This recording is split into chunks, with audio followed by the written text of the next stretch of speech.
मागणी आहे की माझ्या मुलीच्या भविष्याचा त्यांनी विचार करावा आणि माझ्या पण भविष्याचा विचार करावा. मलाही काहीतरी, कारण की ते गेल्यामुळे घराला आता हातभार लावणारं कोणीच नाहीये. त्यांचे आई वडील सुद्धा आहेत. आम्हाला सगळ्यांना काहीतरी मदत मिळाली पाहिजे आणि माझ्या पण भविष्याचा विचार झाला पाहिजे. कारण की आता ते गेल्यानंतर मलाच काहीतरी घरासाठी करावं लागणार आहे. त्याच्यामुळे माझ्या नोकरीसाठी काहीतरी महापालिकेने प्रयत्न केले पाहिजे आणि माझ्या मुलीच्या शिक्षणासाठी पण काहीतरी त्यांनी केलं पाहिजे. कारण की तिच्या वडिलांची खूप इच्छा होती, तिला मी खूप शिकवेल, जसं पाहिजे तसं हे करेल. तेवढं प्लीज तेवढी काहीतरी मदत करा, बस. बाकी काही नाही म्हणणं माझं.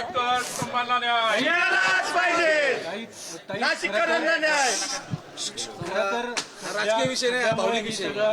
हो, खड्ड्यामुळे झाली आहे. त्यांचा काहीच दोष नव्हता. ते म्हणायचे, ते नेहमी मोठी गाडी घेऊन जायचे, पण आता हे खड्डे होते, ते होतं. मग ते म्हणायचे त्या दिवशी नेमके म्हटलं की मोठी गाडी नेली का जायला त्याला वेळ लागतो, टाइम लागतो, ट्रॅफिक राहते.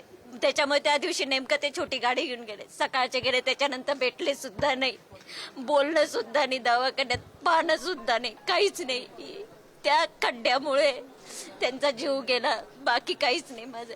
पण आता आमच्या बाबतीत जे झाले ते दुसरं कोणाच्या बाबतीत होऊ नये. आमच्यावर जो डोंगर कोसळलाय तो कोणाच्या बाबतीत कोसळू नये, बस एवढीच इच्छा आहे. आणि महापालिकेने ते रस्ते, ते खड्डे सगळं व्यवस्थित करावं आणि ते पण तात्पुरत्यासाठी नाही, कायम स्वरूपासाठी ते व्यवस्थित करा, एवढंच इच्छा आहे. आता महापालिकेमध्ये कोणी भेटले आपल्याला, महापौर आयुक्त किंवा कुणाची भेट घेतली आपण? नाही, अजून नाही. आत्ता चालू आहे, आत्ता चालू आम्ही. तर या सगळ्या परिस्थितीला जबाबदार नेमकं कोण वाटतंय? कारण शहरभर खड्डे आहेत, आतापर्यंत जवळपास 4 जणांचा याच्यामध्ये बळी गेलेला आहे. हो, ते आता हे प्रशासन असो का काय ते मी पण नाही सांगू शकत, पण जे आहे ते चुकीचं आहे. या कुंभमेळा येतोय त्याच्यामुळे जागोजागी सगळीकडेच खड्डे करून ठेवले. एवढीशी सुद्धा एका ठिकाणी सुद्धा अशी नाही की आपण व्यवस्थित जाऊ शकतो का काय, काही कोणत्याच ठिकाणी असं राहिलेलं नाहीये.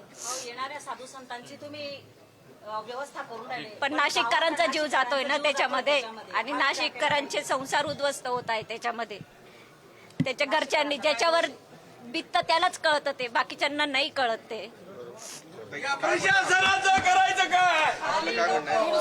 पती गेल्यानंतर त्या घराची काय अवस्था असते, करता माणूस जर गेला तर त्या घराची काय अवस्था असते हे मी आता आपले मुख्यमंत्री मॅडम सुनेत्रा पवार यांच्यावर पण तो विषय आलेला आहे. त्यांच्या पण जीवनात तीच घटना घडली, तीच सामान्य व्यक्तीच्या जीवनात घडली आहे.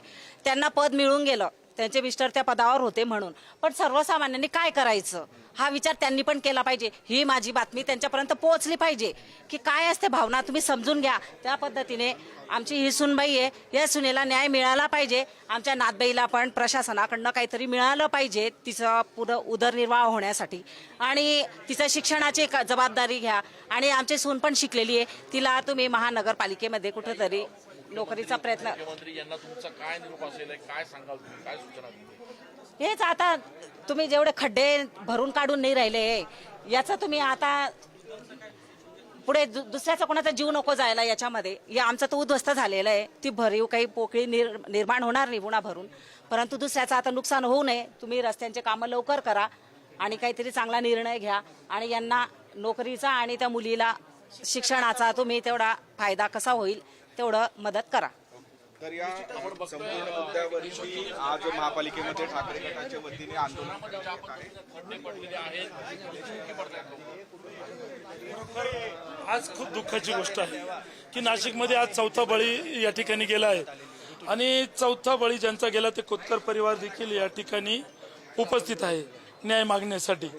आज खरोखर ज्या नाशिककरांनी मतदान करून आम्हाला या ठिकाणी लोकप्रतिनिधी बनवून पाठवलं आणि आज त्यांचा आवाज उठवण्यासाठी या ठिकाणी पाठवलं, आज त्या नाशिककरांना श्रद्धांजली वाहण्याची वेळ जी आज आमच्या लोकप्रतिनिधींवर आली. पण याला जबाबदार कोण? तर याला सर्वोच्च जबाबदार जर कोणी असेल तर महापौर आहेत, आयुक्त आहेत, याला सर्वोच्च जबाबदार ते आहेत. लवकरात लवकर दोषींवर कारवाई करू असं महापौरांनी येत्या महासभेमध्ये आश्वासन दिलं होतं आणि ते त्यांनी पूर्ण केलं नाही. आता जर कोणावरती मनुष्यवधाचा गुन्हा दाखल करायचा असेल तर तो महापौरांवर केला पाहिजे आणि आयुक्तांवर केला पाहिजे. आयुक्त आणि महापौरांवर मनुष्यवधाचा गुन्हा दाखल करावा असं ठाकरेंच्या शिवसेनेकडनं मागणी करण्यात आलेली आहे. एकूणच जर बघितलं तर या ठिकाणी ज्यांचा एक्सलो पॉईंट या ठिकाणी ज्यांचा कालच्या दिवशी खड्ड्यात पडून मृत्यू झाला ते कुटुंब आता सध्या नाशिक महानगरपालिकेमध्ये आलेलं आहेत आणि थेट आता ते आयुक्तांच्या दालनाकडे आपण जाताना बघतोय की या संपूर्ण काळामध्ये ज्या पद्धतीनं नाशिक शहरामध्ये विविध खोदकामाच्या निमित्तानं हे सगळं जो प्रकार घडलेला आहे, शहर पूर्ण या सगळ्या निमित्तानं खड्ड्यात गेलंय, त्यामुळे हे संपूर्ण कुटुंब इथं पालिकेत आलेलं आहेत. अधिकारी किंवा उपमहापौर महापौर कोणी भेटलं का तुम्हाला? नाही अजून आत्ताच आलं. आपण बघतोय की या सगळ्या दरम्यान जे लोकप्रतिनिधी आहेत ते या सगळ्या दरम्यान या ठिकाणी त्या कुटुंबाला घेऊन खरं तर शहर अभियंता आहेत नाशिक महानगरपालिकेचे, त्यांच्या दालनाच्या बाहेर या ठिकाणी आलेले आहेत. आपण जर बघितलं तर या ठिकाणी हे संपूर्ण कुटुंब आता सध्या या ठिकाणी थेट ठिय्या आंदोलन करण्याच्या भूमिकेत आपल्याला दिसतंय. आपल्या या सगळ्या दरम्यान प्रभागातील हे जे सगळे तिथले स्थानिक लोकप्रतिनिधी आहेत त्यांना घेऊन या ठिकाणी हे संपूर्ण जे कुटुंब आहे ते या ठिकाणी ठिय्या आंदोलन करताना आपल्याला दिसतंय. खरं तर सध्याच्या घडीला नाशिक महानगरपालिकेच्या आयुक्त त्यांच्या दालनात नाहीये, महापौर नाहीये, उपमहापौर नाहीये आणि थेट शहर अभियंत्यांच्या या सगळ्या दरम्यान आपण जर बघितलं तर हे संपूर्ण कुटुंब जे आहे ते या सगळ्या दरम्यान या ठिकाणी आंदोलन करतंय. ती मुलगी या ठिकाणी आहे ती या सगळ्या दरम्यान रडताना आपल्याला दिसून येते. अशा सगळ्या दरम्यान दादा या सगळ्या काळामध्ये तुम्ही आता नाशिक महानगरपालिकेमध्ये आला, मोठं दुःख झालंय, पण लेकरू रडतंय या ठिकाणी. सर्व झालंय, काही याच्यावरती आता बोलायला राहिलं नाही. आमचा माणूस गेला, माझे दाजी गेले, आज ते आता गेले. फक्त एवढं जे कोणाचंही अशा घरी परत होऊ नये आणि लवकरात लवकर जे खड्डे आहे ते तेवढे फक्त लवकर महानगरपालिकेने पूर्ण करावे ही आमची सर्वांना खूप मनापासून इच्छा आहे. आज आमच्या घरात जे दुःख झाले ते लोकांच्या घरात नको व्हायला. जेव्हा ज्याच्या घरी होतं तेव्हा कळतं. आज आमची पोरकी झालेली डायरेक्टली. हा, तिच्यासाठी काय करावं असा आम्हाला प्रश्न नाहीये. असं आहे, आज आमचा जो शब्द नाही बोलायला. बघतोय की यांचे बहिणीचे पती या ठिकाणी त्यांचं दुर्दैवी निधन झालंय आणि त्यामुळे या सगळ्या काळामध्ये ज्यांचा मृत्यू झालाय त्यांची मुलगी या ठिकाणी आपण रडताना बघतोय. तिच्या डोळ्यामध्ये अश्रू आहे, कंठ सुद्धा फुटत नाहीये, अशी एकूण ही परिस्थिती आपण बघतोय की अतिशय दुःख या संपूर्ण कुटुंबाला झालंय. त्यांच्या कुटुंबातले आणखी काही सदस्य आहेत त्यांच्याशी सुद्धा आपण या सगळ्या दरम्यान बोलूयात. तुमच्या घरातली व्यक्ती गेलेली आहे, काय नेमकं तुम्हाला या सगळ्या काळामध्ये म्हणणं आहे? तुम्ही पालिकेमध्ये आलेला. आमचं एकच म्हणणं आहे की ह्या खड्ड्यांमुळे जे नुकसान झालं ते फारच भयानक आहे. एक महिला म्हणून मी सांगते की आज जीवनात मिस्टर नसल्यावर काय वेदना होतात हे कोणीच भरून काढू शकत नाही. माझी एकच प्रशासनाकडून मागणी की आमच्या ह्या भाचीला पूर्ण न्याय मिळाला पाहिजे. तिच्या शिक्षणाची जबाबदारी त्यांनी पूर्णपणे घेतली पाहिजे.